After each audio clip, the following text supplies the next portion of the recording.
নমস্কার বন্ধুরা, আজকের রেসিপি হলো তরমুজের খোসা দিয়ে, যেই খোসাটা আমরা ফেলে দিই সেটা দিয়ে বানিয়ে দেখাবো টুটি ফ্রুটি। আমরা যে কেকে ব্যবহার করি না টুটি ফ্রুটি, সেই টুটি ফ্রুটি। আর হচ্ছে কোনো কালার, কেমিক্যালযুক্ত কালার ছাড়াই আমি এখানে একদম ন্যাচারাল কালার দিয়ে বানিয়েছি।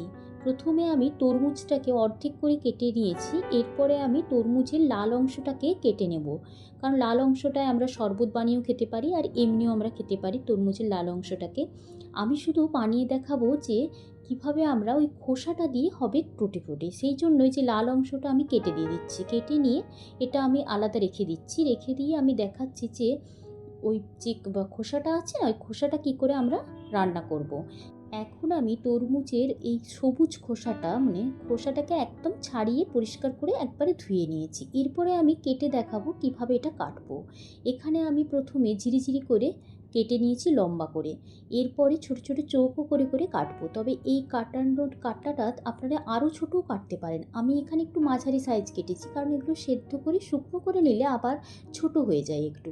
এরপরে আমি এখানে 1 গ্লাস জল দিয়ে সেদ্ধ করে নেব। প্রথমে 1 গ্লাস জল দিয়েছি, তারপরে এখানে হাফ লেবুর রস দিয়ে দেবো। যে লেবুটাকে কেটে নিয়েছি, হাফ লেবুর রস এখানে দিয়ে দেবো। তাহলে কি হবে, কোনোটার সাথে কোনোটা লেগে যাবে না, একটু শক্ত শক্ত থাকবে। তাহলে সেদ্ধটা 15 মিনিট ধরে মিডিয়াম ফ্লেমে সেদ্ধটা করতে হবে। 15 মিনিট মিডিয়াম ফ্লেমে সেদ্ধটা করলেই দেখবেন একটা বেশ কাঁচের মতো কালার এসে যাবে, এই যে দেখতে পাচ্ছেন। এরপরে আমি এটা ছেঁকে নেব। ছেঁকে নেওয়ার পর এরপরে শিরাটা বানাবো। সেই জন্য এখানে 1 কাপ চিনি নিয়েছি, 2 কাপ জল দিয়েছি। তবে চিনির পরিমাণটা 1.5 কাপ দিলেই ভালো হয়, কারণ পরে আমি চিনি এখানে অ্যাড করেছিলাম, সেই জন্যই প্রথমেই বলে দিলাম। এরপরে এটাকে খুব ভালো করে মানে ফুটিয়ে নেব। প্রথমে যখন চিনিটা গলে যাবে, তারপরে দিয়ে দিচ্ছি ওই সেদ্ধ করা তরমুজের ছোটো ছোটো, এই যে ছোটো ছোটো যেভাবে কেটেছি এইগুলো, এভাবে দিয়ে তারপরে এখন এটাকেও আমি বেশ চটচটে করে নেব একদম। চিনিটা তবে এখানে দেখাতে ভুলে গেছি, আমি আরও হাফ চিনি দিয়েছিলাম এখানে, হাফ কাপের মতো। তবে জিনিসটা কতটা তার অনুপাতেই চিনিটা দিতে হবে। এরপরে একদম চটচটে হয়ে গেছে দেখতে পাচ্ছেন। এরপরে আমি কালারটা দেখিয়ে দিচ্ছি। এখানে আমি পালং শাককে একটুখানি পেস্ট করে রস বের করে নিয়েছি, এটা সবুজ কালার। আর বিটের রস বের করে নিয়েছি, এটা হচ্ছে লাল কালার। আর এদিকে আমি একটু গরম জলে জাফরান ভিজিয়ে রেখেছিলাম, এইটা একটুখানি কেশর কালার হচ্ছে। তবে সবুজ কালারটা খুব একটা ভালো হয়নি, আপনারা চাইলে কোনো রকম ফুড কালার দিতে পারেন। আমি এখানে দিইনি, বাড়ির জন্য ব্যবহার করব বলে রেসিপিতে। এরপরে আমি এই যে লাল কালারটা দিয়ে দিচ্ছি।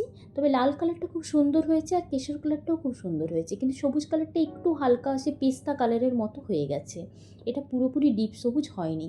এরপরে এখানে যেহেতু একটু জলজলে টাইপের হয়ে গেছে, সেই জন্য আরও একবার ওই কড়াইটার মধ্যে এগুলো একটু নেড়ে নিচ্ছি। এই যে একটু দেখতে পাচ্ছেন, একটু আরেকটু টেনে নিচ্ছি ব্যাপারটাকে আর কি, পুরোপুরি আবারও চটচটে হয়ে যাচ্ছে। এরপরে আমি এগুলোকে রোদে দিয়েছিলাম, 2 দিনের মতো রোদে দিয়েছিলাম টানা। আবার দিয়েছিলাম একটু, যখনই ঘরকে নিয়ে এসেছিলাম তখন আবার পাখার হাওয়াতে রেখেছিলাম। এইভাবে বড় বড় জায়গায় আবার ওগুলোকে ট্রান্সফার করে দিয়েছিলাম। দিতে খুব ভালোভাবে একদম ঝরঝরে হয়ে গেছিলো।